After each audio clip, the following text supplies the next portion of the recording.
Hi guys, வெள்ளக்காரன் நம்ம நாட்டில இருந்து போனதுக்கு அப்புறம் நம்மளை யாரு ஆள்றது அப்படின்னு சொல்லி நம்மளே ஓட்டு போட்டு ஒருத்தர் தேர்ந்தெடுத்து அவரை ஜெயிக்க வச்சு அவரு நம்ம ஆள்றதுக்கு பேர் தான் எலெக்ஷன் அப்படின்னு சொல்லுவோம். ஆனா இந்த மாதிரி ஒருத்தர் தேர்ந்தெடுக்கும் போது கள்ள ஓட்டு அப்படிங்கிற பேர்ல போட்டவங்களே திரும்ப திரும்ப ஓட்டு போட்டுட்டு இருந்தாங்க. பொதுவா இந்த வீடியோல நம்ம என்ன பார்க்க போறோம் அப்படின்னா, இந்த மாதிரி கள்ள ஓட்டு போடுறத சாதாரண ஒரு இங்கை வச்சு எப்படி ஸ்டாப் பண்ணாங்க அந்த காலத்துல அப்படிங்கிற ஒரு விஷயத்தை தான் இந்த வீடியோல நம்ம பார்க்க போறோம். நீங்க முதல்ல லெட்ஸ் அண்டர்ஸ்டாண்ட் எவ்ரிதிங் சேனலுக்கு வந்திருந்தீங்க அப்படின்னா கீழே சப்ஸ்கிரைப் பட்டன் இருக்கும், அதில் சப்ஸ்கிரைப் பண்ணிக்கோங்க. பக்கத்திலே ஒரு பெல் ஐகான் இருக்கும், அதையும் பிரஸ் பண்ணிக்கோங்க.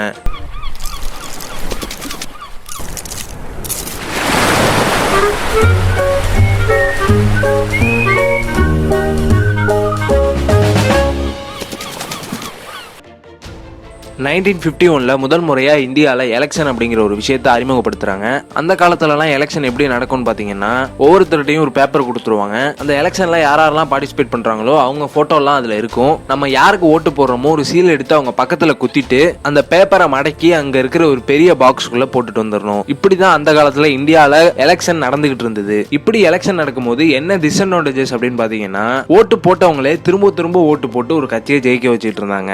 சோ இந்த விஷயத்தை தடுக்கிறதுக்காக தான் இன்டெலிபிள் இங்க் அப்படிங்கிற ஒரு விஷயத்தை இன்ட்ரோடியூஸ் பண்றாங்க. இந்த இன்டெலிபிள் இங்க் அப்படின்னா என்னன்னு பாத்தீங்கன்னா, நம்ம எல்லாருக்குமே தெரிஞ்சதுதான். நம்ம ஓட்டு போட்டதுக்கு அப்புறம் நம்மளோட ஆள்காட்டி விரல்ல இந்த இன்டெலிபிள் இங்கை தான் வைப்பாங்க. இந்த இங்கோட ஸ்பெஷாலிட்டி என்னன்னு பாத்தீங்கன்னா, இந்த இங்கை நம்ம விரல்ல வச்சுட்டோம் அப்படின்னா 2 அல்ல 3 வாரத்துக்கு இந்த இங்க் அழியவே அழியாது. இது ஏன் அப்படிங்கறத பாத்தீங்கன்னா, இந்த இங்க்ல சில்வர் நைட்ரேட் அப்படிங்கிற ஒரு கெமிக்கல் இருக்கும். இந்த கெமிக்கல் தான் நம்ம விரல்ல இருந்து இந்த இங்கை 2ல இருந்து 3 வாரத்துக்கு அழியாம வச்சுக்குது. இந்த இங்க்ல சில்வர் நைட்ரேட் ரொம்ப அதிகமாலாம் இருக்காது, 8ல இருந்து 10% தான் இருக்கும். இதை ஏன் இவ்வளவு கம்மியா வச்சிருக்காங்க அப்படின்னா, நம்ம ஸ்கின்ல அந்த இங்கை வைக்கும் போது ரொம்பவே எரியறதுக்கான வாய்ப்புகள் அதிகமா இருக்கு. அதனாலதான் 8ல இருந்து 10% மட்டும் வச்சிருக்காங்க. இந்த சில்வர் நைட்ரேட் பாத்தீங்க அப்படின்னா தண்ணி மாதிரி கலர்லெஸ்ஸா இருக்கும். என்னதான் இது கலர்லெஸ்ஸா இருந்தாலும் நம்ம கையில வைக்கும் போது ப்ளூ கலரா இருக்கே அப்படின்னு பாத்தீங்கன்னா, இந்த கலர்ல சில்வர் நைட்ரேட்டோட ஒரு ப்ளூ கலர் டைய கலந்துருவாங்க. கலந்ததுக்கு அப்புறம் தான் இந்த ப்ளூ கலர் இங்காவே மாறும். இது மட்டும் இல்லாம இந்த இங்க்ல லைட்டா ஆல்கஹாலும் கலந்துருப்பாங்க. அது எதுக்கு அப்படின்னு பாத்தீங்கன்னா,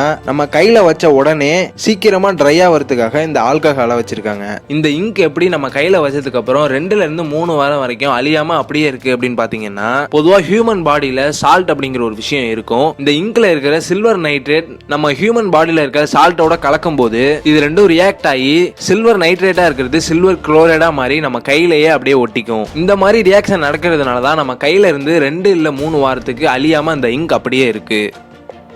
இந்த கையில இங்கு வைக்கிற மெத்தடை முதல்ல எலெக்ஷன் நடக்கும்போது கொண்டு வந்த போது நம்ம ஆள்காட்டி விரல்ல வெறும் இங்கை வச்சு கோடு மட்டும் போட மாட்டாங்க, நம்ம ஆள்காட்டி விரல்ல அப்படியே இங்க்ல முக்கி எடுப்பாங்க. இப்படி பண்றதுனால அதிகமா எரிச்சல் ஏற்பட்டிருக்கு. சோ அதனாலதான் இப்போ நம்ம ஆள்காட்டி விரல்ல இங்கை வச்சு வெறும் கோடு மட்டும் போடுறாங்க. Thank you friends.